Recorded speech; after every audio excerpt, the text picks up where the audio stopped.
Welcome to another episode of the Part 145 EASA training from Phoenix Way Academy. Hi, I'm Sarah. Hi, and I'm Sam. Well, in this episode, we will cover the topic of 145.A.200 management system. And this topic will probably take 5 sessions. It's a big one, that's for sure. We're not just talking about maintenance tasks today. We're really getting into the brain of the whole operation. That's a great way to put it. The brain and the nervous system. People hear management system, and they think of, dusty binders on a shelf. Right. Paperwork. But it's so much more than that. This is about how an organization thinks, how it runs, and ultimately how it keeps everyone safe. And the sources we're diving into are specifically EASA Part 145, Section 145.A.200. And we'll also be pulling in the guidance material, the GM, and the acceptable means of compliance, the AMC. And just a heads up, we'll be calling out those section numbers very clearly. When we say 145.A.2000, it's because those specifics really matter. They do. So let's jump in. Paragraph A of the regulation is the foundation. It lists 6 things the management system must include. And the very first one, point 1, I think, represents a huge cultural shift. Can you read that for us? Absolutely. It calls for clearly defined accountability and lines of responsibility throughout the organization, including a direct safety accountability of the accountable manager. Direct safety accountability. Those 3 words are powerful, aren't they? They're everything. It's designed to stop the classic excuse of, I delegated that. In the past, the boss, the accountable manager, could point to the quality manager and say it was their job. But not anymore. Not anymore. This rule makes it crystal clear. The ultimate responsibility for safety lies with the person at the very top. You can delegate tasks, sure, but you can't delegate away the accountability. So the buck really does stop there. Okay, so we know who's responsible. What about the rules of the game? That seems to be point 2. It is. Point 2 requires a description of the overall philosophies and principles of the organization with regard to safety, the safety policy, and the related safety objectives. Which can sometimes feel like just a poster on the wall, right? Safety first. Exactly, but this regulation demands more. The safety policy is like the company's constitution for safety. It has to be real.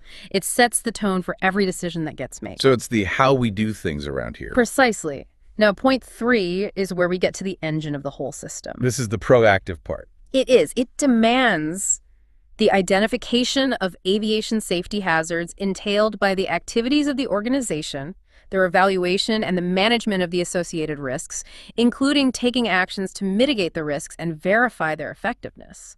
So let's make that real. A hazard isn't just a puddle of oil on the floor. No, not at all. Think about something like a poorly written maintenance procedure, maybe a task card that's confusing or ambiguous. That procedure itself is the hazard. Because a technician might misinterpret it. Or they might have to invent a workaround just to get the job done. That workaround introduces risk. So the organization has to identify that bad procedure, figure out the risk, maybe rewrite the card, and this is a crucial check that the new card is actually clearer. You have to close the loop. Okay, that makes sense. Then we have the people doing the work. Point 4. Right, which is about maintaining personnel trained and competent to perform their tasks. And I noticed the word competent, not just trained. A key distinction. Training is attending a class. Competence is being able to actually do the job correctly under pressure at 3 in the morning. It's about skill and experience, not just a certificate. Which has to be documented. That brings us to point 5. It does. Point 5 is about documentation of all management system, key processes, including a process for making personnel aware of their responsibilities and the procedure for amending that documentation. So if it isn't written down, it effectively doesn't exist in the eyes of the regulator. Pretty much. Yeah. And everyone needs to know what's written down and what their role is. It's no good if the manual is locked in an office nobody can get into. Okay, and the last piece of the puzzle, point 6. This is the check and balance. It requires a function to monitor the compliance of the organization with the relevant requirements. The internal audit function. Yes, and it has to include a feedback system of findings to the accountable manager. Again, it goes right back to the top. The boss has to know if the company isn't following its own rules. So let me ask you this. Compliance monitoring from point 6 sounds a bit like the risk management in point 3. What's the difference? That's a great question. Think of it like this. Risk management looks forward, trying to predict what could go wrong. Okay. Compliance monitoring looks at the now and the past. It asks, are we doing what we promised we would do? The findings from that audit then feed back into the risk management process. They're two sides of the same coin. That clarifies it. Now, aviation isn't one size fits all. You have huge MROs and tiny specialized shops. Yeah. How does the regulation handle that? It handles it with paragraph B of 145.A.200. It says the system has to correspond to the size of the organization and the nature and complexity of its activities. The scalability clause. Exactly. It has to be proportional. A 5-person shop doesn't need the same bureaucracy as a major airline. But, and this is important, simple does not mean non-existent. You still have to do all 6 things we just talked about. Just in a way that makes sense for your size. And what if a company has multiple certificates? An airline that's also its own maintenance organization. That's covered in paragraph C. It basically says you can and you should have one integrated management system. You don't want your pilots and your mechanics using 2 different safety languages. It would be inefficient and, I imagine, dangerous. Very. So that's the regulation itself. But to really get the philosophy, we need to look at the guidance material.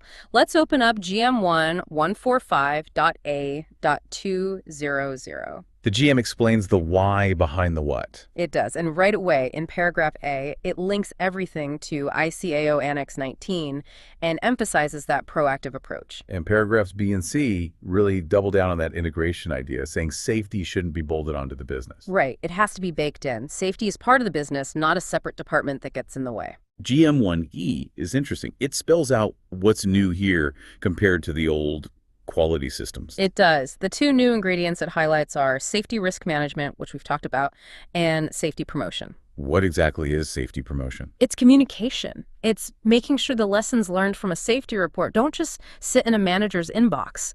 It's about newsletters, posters, meetings, making sure safety is a constant conversation. Okay, now GM1 PSI. This gets into culture. Talks about senior management commitment and just culture. Just culture is a term we hear a lot. We do, and it's often misunderstood. So what does it really mean in this context? It means creating an atmosphere of trust. It means if a mechanic makes an honest mistake and reports it, they aren't punished. They're thanked for finding a weakness in the system. But what's the line? What if it's not an honest mistake? What if it's negligence? That's the line. Just culture is not a no-blame culture. Willful misconduct or gross negligence is still handled accordingly. But most errors are system-induced. If you punish people for honest mistakes, they'll just stop reporting them. And then the organization goes blind to its own risks. Exactly. The system starves for lack of data. So that covers the philosophy. Let's get back to the practical side with the acceptable means of compliance. AMC 145.A.2001. This is about organization and accountabilities. Right. And AMC 1A tells us the structure should include 2 key things, a safety manager and a safety review board, the SRB. Let's focus on that board. AMC 1B lays out what it is, and the first point is who chairs it. And this is non-negotiable. It has to be chaired by the accountable manager. The boss has to be in the room running the meeting. The other post holders are there too, the maintenance manager and so on. What are they doing? They are looking at the big picture, monitoring safety performance, making sure corrective actions are actually getting done on time, and crucially, making sure the system has the resources it needs. So this is where safety meets the budget. This is exactly where it meets the budget. If the safety team says they need a new piece of equipment to mitigate a risk, the person who can approve the spending is right there in the chair. But what about that small shop we mentioned, a 5-person team? Do they really need to hold a formal board meeting? So AMC 1D gives them an out. It says, for small organizations, you may not need a formal board. So you can just skip it. No, and this is the trap people fall into. You can skip the formal committee, but the tasks of the board still have to be performed. Meaning? Meaning the safety manager, or whoever is in that role, still has to sit down with the accountable manager and go through the safety performance, the risks, the resources. The function must exist, even if it's just 2 people talking over a desk. You can't just ignore it. Wow. We have covered a lot of ground today, from the 6 pillars of the system to the philosophy behind it. We really have. It all comes back to a structured, proactive system where safety is led from the absolute top. A system that's built on finding risks before they find you, and a culture of trust that encourages people to speak up. That's the goal. It's a huge topic, and we've only just scratched the surface. There's so much more to cover on this. In the next episode, we will continue 145.A.200 management system. Once again, our episodes are up, but remember, you can find many more trending topics on our YouTube channel, Phoenix Way Academy. Hope to see you there soon, but for now, take care and goodbye.